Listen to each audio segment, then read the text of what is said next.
Hello viewers, রূপালী kitchen থেকে আমি সবাইকে স্বাগত জানাই।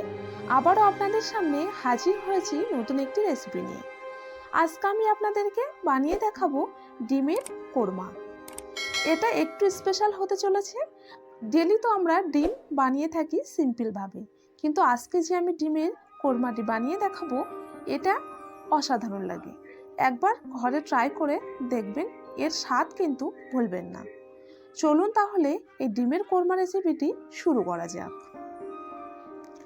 এখানে আমি 6 পিস ডিম নিয়ে নিয়েছি। আপনারা চাইলে ডিমের পিস আরও বাড়িয়ে দিতে পারেন। তো আজকে আমি 6 পিস ডিম দিয়ে এই রেসিপিটি বানিয়ে দেখাবো। এখানে আমি 2 পিস বড় সাইজের পেঁয়াজ নিয়ে নিয়েছি। এখানে নিয়েছি আদা কুচি, রসুন কুচি, একটা বড় সাইজের পাকা টমেটো, আর এখানে কিছু ড্রাই ফ্রুটস নিয়ে নিয়েছি। এখানে কিশমিশ নিয়েছি 4 পিস, আর কাজু আর কাঠবাদাম। এখানে আমি একটা কুকারের মধ্যে দিয়ে দিচ্ছি ডিমগুলো। এবার আমি 1 স্পুন লবণ দিয়ে এবার উপর থেকে একটা প্লেট দিয়ে এটা সিদ্ধ করে নেব।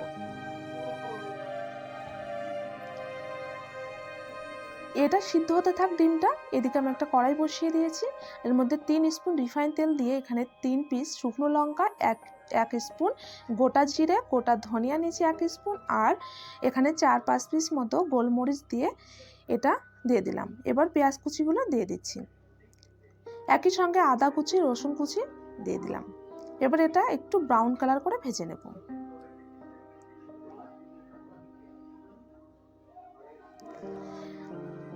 কালারটা চেঞ্জ হয়েছে। এবার আমি ড্রাই ফ্রুটসগুলো দিয়ে দিয়েছি। আবারও কিছুক্ষণ এইভাবে নাড়িয়ে চাড়িয়ে ভেজে নেব। কালারটা চেঞ্জ হয়েছে। এবার আমি টমেটো কুচিটা দিয়ে দিচ্ছি। আবারও নাড়িয়ে চাড়িয়ে এটা ভেজে নেব।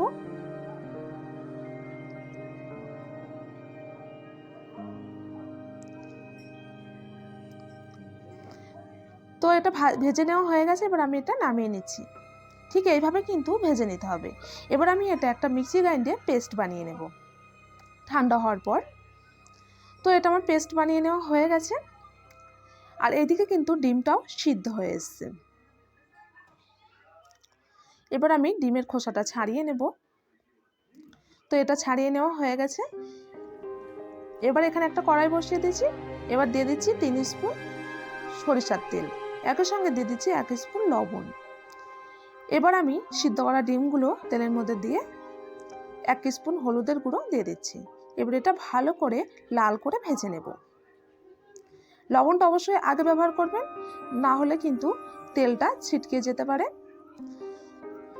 তার জন্য আমি আগে লবণটা ব্যবহার করেছি। তো এভাবে নাড়িয়ে চাড়িয়ে ভালো করে ভেজে নেব। তো এখানে ভেজে নেওয়া হয়ে গেছে। এক এক করে এবার নামিয়ে নিচ্ছি এটা। একই তেলে আমি 1 স্পুন গোটা জিরে, 2 পিস তেজপাতা, একটা বড় এলাচি, 2 পিস ছোট এলাচি আর লং দিয়ে দিলাম। এবার এটা হালকা করে ভেজে নিয়ে এবার আমি পেস্টটা দিয়ে দিচ্ছি। আবারও এটা আমি ভালো করে এটা কষিয়ে নেব। গ্যাসের ফ্লেম লো টু মিডিয়াম রেখে এটা ভালো করে কিন্তু কষিয়ে নিতে হবে। তো এবার আমি এটা 2 থেকে 3 মিনিট এভাবে ঢাকা দিয়ে রেখে দেব। আর এখানে আমি 1 স্পুন কাশ্মীরি লঙ্কা, 1 স্পুন চিকেন মশলা, এখানে 1 স্পুন হলুদের গুঁড়ো আর 1 স্পুন ধনিয়া গুঁড়ো নিয়ে নিয়েছি। এবার এটা একটা স্পুনের দ্বারাই ভালো করে মিক্সড করে নেব। এবার আমি এর মধ্যে একটু জল দিয়ে এটা গুলিয়ে নেব। এভাবে কিন্তু দিলে অনেক ভালো হয়। এদিকে দেখতে পাচ্ছেন অনেকটা কিন্তু গাঢ় হয়ে এসছে মশলাটা। আবারও কিছুক্ষণ এভাবে নাড়িয়ে চাড়িয়ে ভেজে নেব।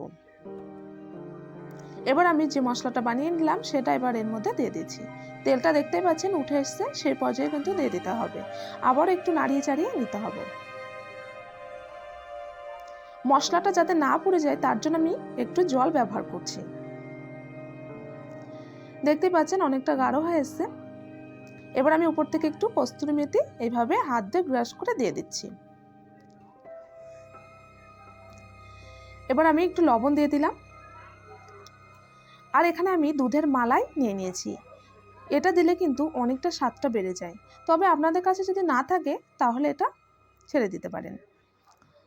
আবারও দিয়ে কিছুক্ষণ এইভাবে 2 থেকে 3 মিনিট নাড়িয়ে চাড়িয়ে নিয়ে এর মধ্যে আমি 1 গ্লাস জল দিয়ে দিলাম। এবার আমি এটা ঢাকনা দিয়ে ফুটিয়ে নেব 2 থেকে 3 মিনিট। এদিকে আমি ডিমগুলো এইভাবে একটা চাকু দিয়ে উপর থেকে এইভাবে একটু চিড়ে চিড়ে দিয়ে দেব। তাতে করে কিন্তু ভিতরে মশলাটা চলে যাবে আর খেতে একটু বেশি স্বাদ হবে। তো 2 থেকে 3 মিনিট হয়ে এসছে, এদিকে দেখতেই পাচ্ছেন এটা ফুটতে শুরু করেছে। এই পর্যায়ে আমি ডিমগুলো এক এক করে ছেড়ে দেব। এবার আমি উপর থেকে একটু গরম মশলা দিয়ে দিচ্ছি।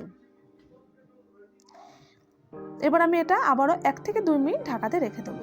2 মিনিট হয়ে এসছে, দেখেন অনেকটা কিন্তু গাঢ় হয়ে এসছে।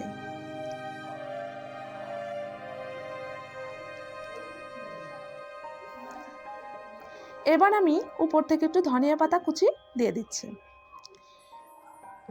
এটা পুরোপুরি কমপ্লিট হয়ে গেছে। এবার আমি এটা গ্যাসের ফ্লেমটা বন্ধ করে দেব।